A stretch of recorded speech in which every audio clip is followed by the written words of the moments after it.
Okay, let me continue with the flow control statements. In the last video, we have seen how to make use of the decision making flow controls, and in this video, we will see how to make use of the looping statements that are available in C. Okay, so if else and switch case statements are covered in the previous video, and this video we will be covering up for loop, while loop, and do while loop, which are the looping constructs which are basically used to do some repetitive task.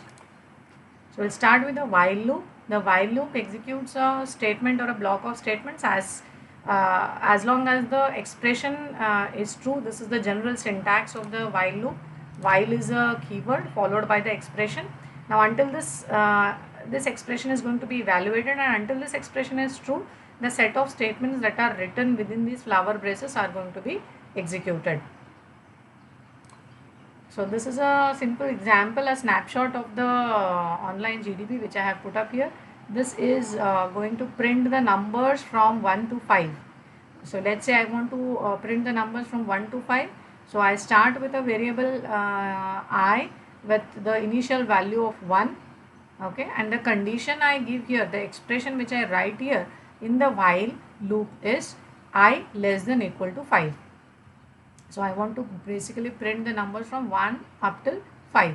So I just include a printf statement within this file, and each time the number is printed, I just increment the value of the variable I. So how this loop is getting executed? Once the flow control comes to the statement, this expression is evaluated. Now in the first case, I is equal to 1. So 1 is less than equal to 5. That means the condition is true. The condition is true means these two statements within the while loop are going to be executed.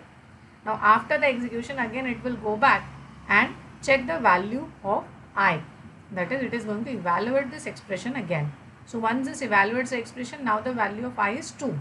2 is less than equal to 5, and again the value of I is going to be printed.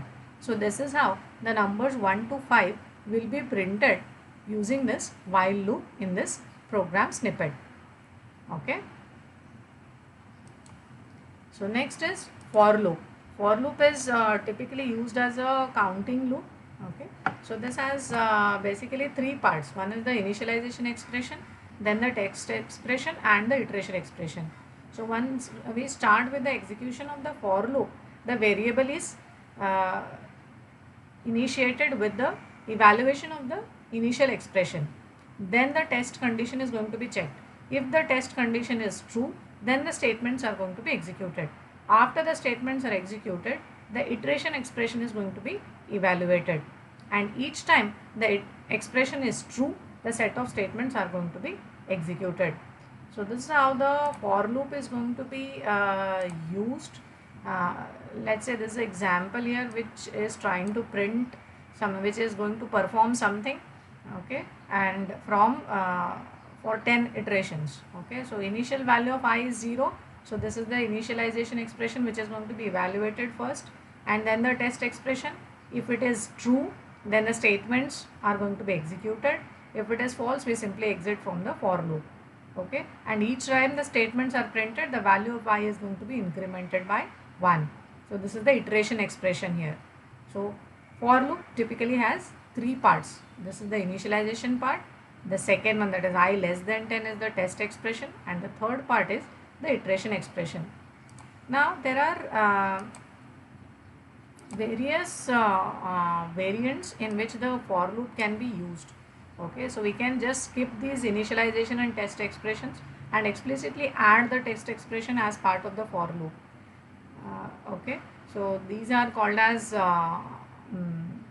unconditional loops. Okay, so specifically the condition is not part of the for, but it is part of the if statement which is explicitly mentioned as part of the for loop. Okay, so for now how this for loop is going to be executed, the initial value of I is equal to 0, so it will just enter the for loop without checking for any condition. Now if I is greater than 9, it will simply break out of the loop, otherwise it will simply continue in this loop. So sometimes these loops are used for introducing time delays. Okay, so this is one such example where such infinite loops or unbounded loops are going to be used. Okay, so the next variant of the looping construct that is available in C is do while.